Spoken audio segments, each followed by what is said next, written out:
Welcome back to my channel. So आज हम discuss करने वाले हैं स्ट्रोक, ब्रेन स्ट्रोक। ये क्या है, क्यों होता है, इसका क्या रीज़न है और हम इसको कैसे ठीक कर सकते हैं, क्या करना चाहिए, क्या लक्षण है स्ट्रोक के, कि कैसे हम इसको ठीक कर सकते हैं। किसी को हो रहा है स्ट्रोक तो हम इसको क्या क्या करना चाहिए। ठीक है, तो चलिए शुरू करते हैं बिना किसी टाइम वेस्ट के। So first is stroke is one type of medical condition बोल सकते हो। एक मेडिकल कंडीशन है जिसमें सडन डिस्टर्ब होता है blood supply in the part of brain. Brain के किसी पार्ट में जो ब्लड सप्लाई है वो डिस्टर्ब होता है सडनली। अब इसको समझते हैं।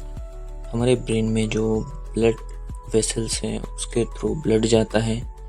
अब ब्रेन के किसी भी एक पार्ट में मान लो सडनली ब्लॉकेज हो गया, जिस वजह से ब्रेन में उधर ब्लड सप्लाई जो है बंद हो गया है, जा नहीं पा रहा है, या तो ब्लीडिंग शुरू हो गया है ब्लड वेसल से। ठीक है, उस कंडीशन को, उस चीज को हम बोलेंगे ब्रेन स्ट्रोक। तो वही किसी भी कारण से हो सकता है, बहुत सारे रीजन है, उसको हम बात करने वाले हैं नेक्स्ट में।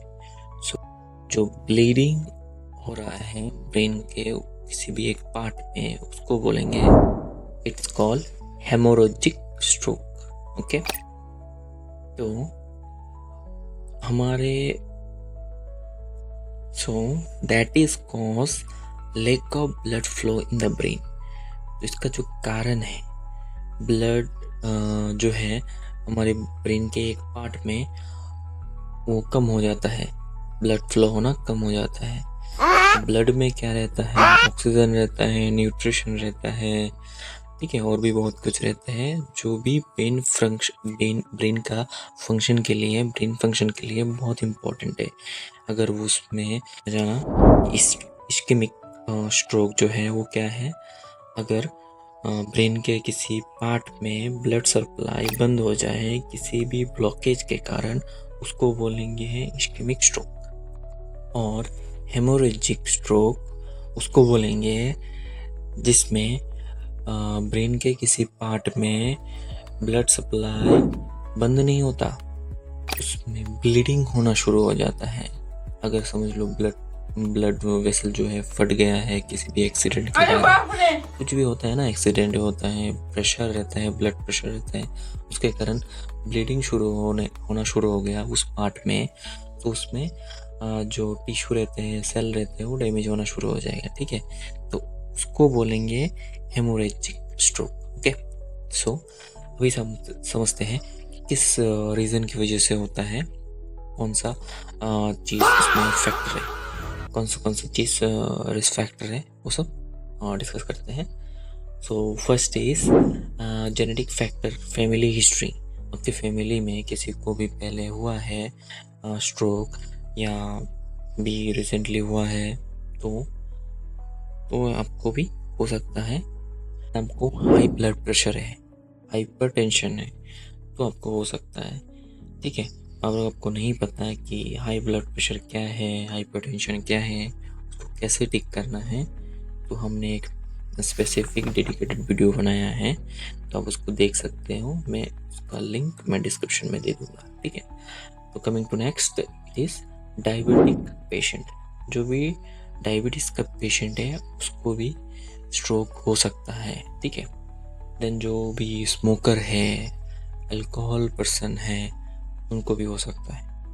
और नेक्स्ट, जो लोग फिजिकल एक्टिविटी बिल्कुल नहीं करते, ठीक है, उसको भी हो सकता है स्ट्रोक।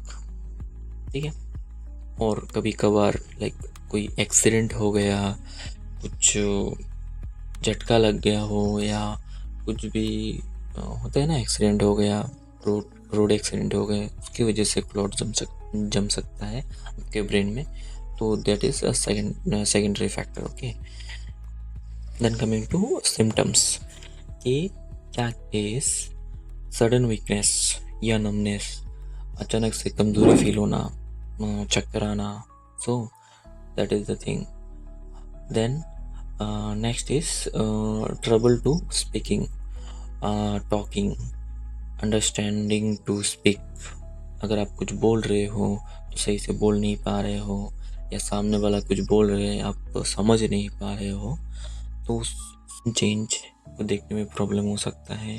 सीवियर हेडेक हो सकता है. देन आपको कोऑर्डिनेशन पे प्रॉब्लम होना. कोऑर्डिनेशन मीन्स चलने में प्रॉब्लम, लिखने में प्रॉब्लम. ठीक है, सो ऐसा देखने को मिल सकता है. देन आपको नोजिया, वोमिटिंग भी हो सकता है.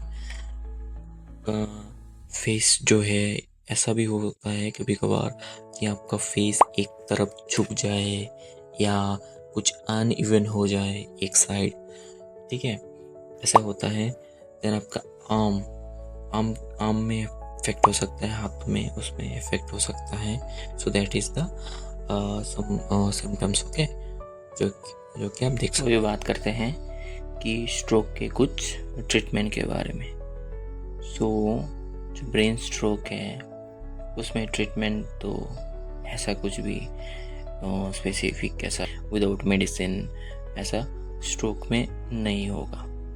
सो स्ट्रोक में क्या करना चाहिए कि कभी आपको क्या करना है कि तुरंत एटलीस्ट 3 से 4 घंटे के अंदर उसको हॉस्पिटलाइज करना है, हॉस्पिटल में लेके जाना है, उसको एडमिट कराना है.